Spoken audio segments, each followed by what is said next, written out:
The House That Remembered Your Name, Part 2. The Village at Night. The child laughed again. Daniel stood completely still.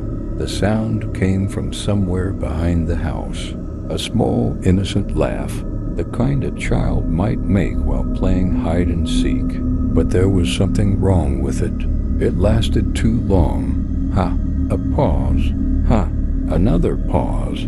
Then the laughter became deeper, almost like an adult trying to imitate a child. Daniel slowly closed the front door. He didn't lock it. He didn't want to make any noise. His eyes moved toward the cameras he had installed the previous night. The hallway camera was still recording. The bedroom camera was still recording. He grabbed his laptop and connected the memory card. The footage began playing. At first, nothing happened. Daniel watched himself sleeping. The clock on the wall showed 12:17. The room was dark. Then, at 1:03 a.m., the bedroom door opened. Daniel stopped breathing. He hadn't heard it. On the screen, his sleeping body remained completely still. The door slowly opened wider. A shadow appeared in the hallway. It was tall, far too tall to be human. Its head nearly touched the ceiling. Daniel leaned closer to the screen. The figure stood outside the bedroom for almost 20 seconds. Then it entered. The recording suddenly distorted. The figure disappeared. Daniel rewound it, played it again. This time he noticed something that made his stomach twist. The figure wasn't walking into the bedroom. It was already standing beside his bed. The entire time, the camera had somehow recorded it incorrectly. Daniel looked toward the bedroom. The door was open. He was certain he had closed it. He didn't go inside. Instead, he grabbed his backpack. He needed to leave now. Outside, the village looked different in daylight, or what Daniel thought was daylight. The sky above Ash Hollow was gray. No sun.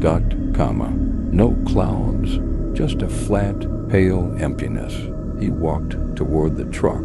The engine still wouldn't start. He tried again. Nothing. Then he noticed something written across the windshield. 3 words. You came back. Daniel stared at them. His hands began shaking. I've never been here. A voice behind him answered. Yes, you have. Daniel turned. An old man stood in the middle of the road. Daniel hadn't heard him approach. He wore a dark brown coat. His skin was unnaturally pale. His eyes looked almost completely black. Who are you? The old man smiled. You don't remember me? No. You were much smaller then. Daniel stepped backward. Then you've got the wrong person. The old man's smile disappeared. No, I don't. He pointed toward the forest. You've been here before. Daniel looked at the trees. What are you talking about? The old man whispered. Your mother brought you. Daniel felt something inside him drop. My mother never came here. The old man tilted his head. That's what she told you. Then he walked away. Daniel watched him disappear between 2 houses. He ran after him. Wait. The street was empty. No footprints. No open doors. Nothing. Daniel returned to the house. His hands were trembling. He searched through his phone. Old photographs, family pictures, messages, anything. Then he found an old photograph he hadn't looked at in years. It was from his childhood. Daniel was 6 years old. His mother stood beside him. Behind them was a forest. He zoomed in. There was a wooden sign. His stomach tightened. Ash Hollow. Daniel dropped the phone. No. He zoomed in again.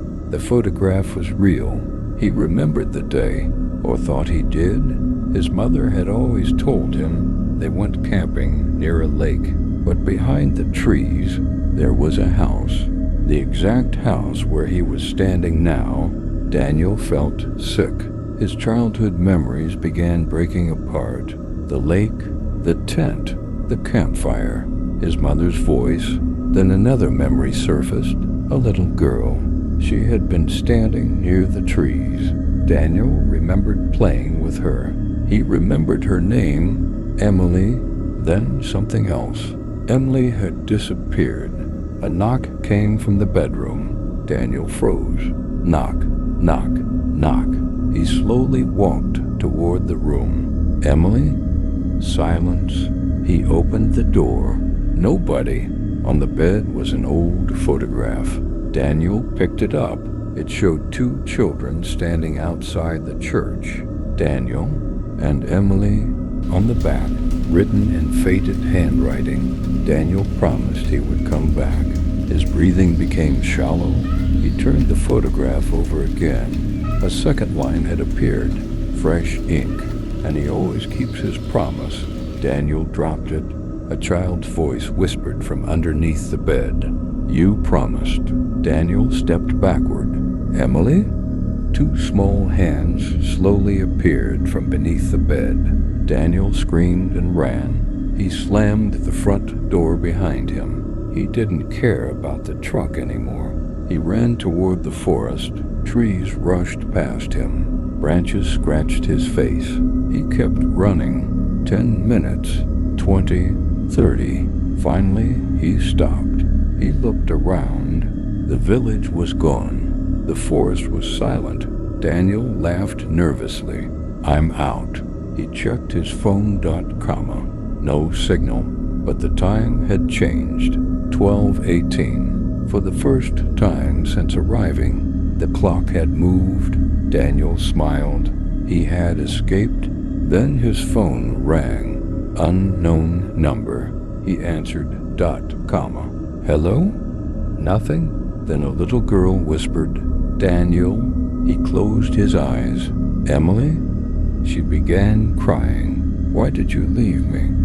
Daniel's voice broke. I was a child. You promised. I don't remember. A long silence. Then Emily whispered, You will. The call ended. Daniel looked at his phone. It was a new photograph in his gallery. He hadn't taken it. It showed him standing in the forest, taken from behind. Someone was standing directly behind him, a tall figure, smiling. Daniel slowly turned around. Nothing. Then he noticed something on the ground, a small red ball, the same red ball from the village. It rolled toward his feet, stopped, and a child's voice whispered from somewhere inside the trees. Found you.